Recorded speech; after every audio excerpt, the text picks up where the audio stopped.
Welcome to the Slop Temple. We pray this video helps. In this video, I will explain how to increase Excel cell size. You can easily adjust column width by dragging the boundary between column headers or double-click for an automatic fit. Similarly, modify row height by dragging the boundary between row numbers or double-click to auto-fit. These simple methods ensure your data is always perfectly visible and well-organized within your spreadsheet. For more precise control, select a column or row, then right-click and choose column width or row height.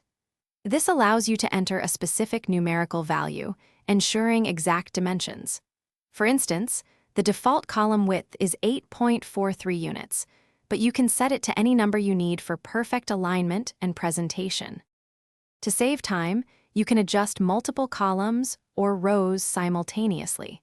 Simply select the desired range, then drag any boundary between the selected headers. All selected items will resize uniformly. For non-adjacent selections, hold down the Control key while clicking. This method is incredibly efficient for maintaining consistent formatting across your entire spreadsheet. The Format menu on the Home tab offers comprehensive control over cell dimensions. Here, you can select column width, row height, or auto-fit options for precise adjustments. You can also set the default width for all new columns.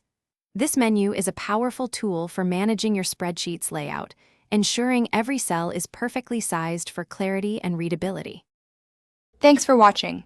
Consider subscribing if we helped you.